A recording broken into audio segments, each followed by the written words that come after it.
Last week, something significant happened and will have far-reaching consequences on next year's general election. The electoral body, IEBC, withdrew spending limits it had earlier gazetted after members of parliament rejected the campaign financing regulations that would have applied in next year's polls. The withdrawal of these regulations that would have compelled candidates seeking various elective seats to not only spend a limited amount of money, but account for the sources of that money and specifically state how that money was spent, means that candidates and political parties next year are free to spend as much money as they can afford or even want in search of votes. Well, the political class won, but I dare say democracy and good political order lost. And it was not a surprise that parliamentarians once again ganged up to shoot down the campaign financing regulations. The Campaign Financing Act was meant to bring sanity and level the playing field for persons seeking elective seats, their financial muscle notwithstanding. The Campaign Financing Act was enacted in 2013, but its implementation was delayed to 2017. That time, MPs cleverly sidestepped the law that would have compelled them to account for their source of campaign funding and kick the can down the road for implementation in the 2022 general election. With just 10 months to the polls, lawmakers were at it again. This means a law that was meant to regulate the role of money in decision-making at the ballot has been rendered useless for 14 years now. And I dare say, even in 2027, there will be fresh excuses to defeat the very reason for control of resources used in search of votes. The political class is allergic to accountability. Make no mistake. Accountable and transparent campaign financing is a constitutional requirement.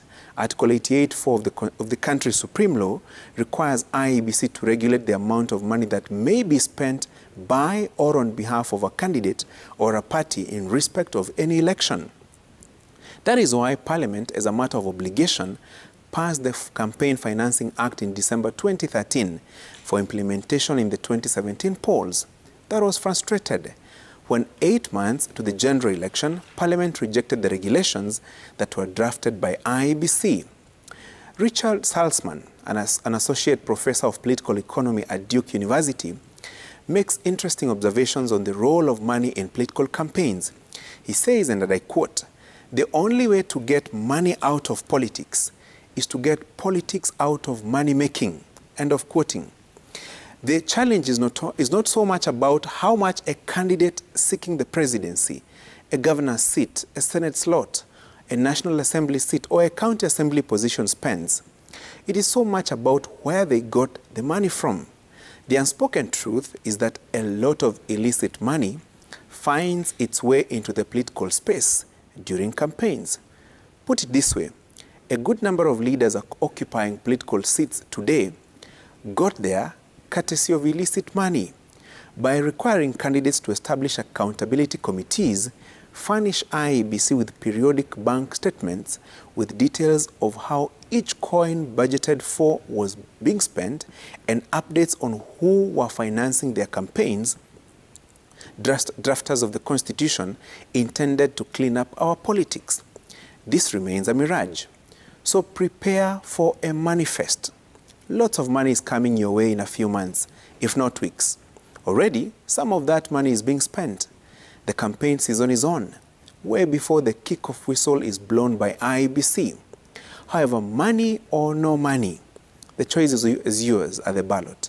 Just remember that 100 shillings or 200 or 500 or even 1,000 shillings is all you're likely to get for the choice you'll make at the ballot.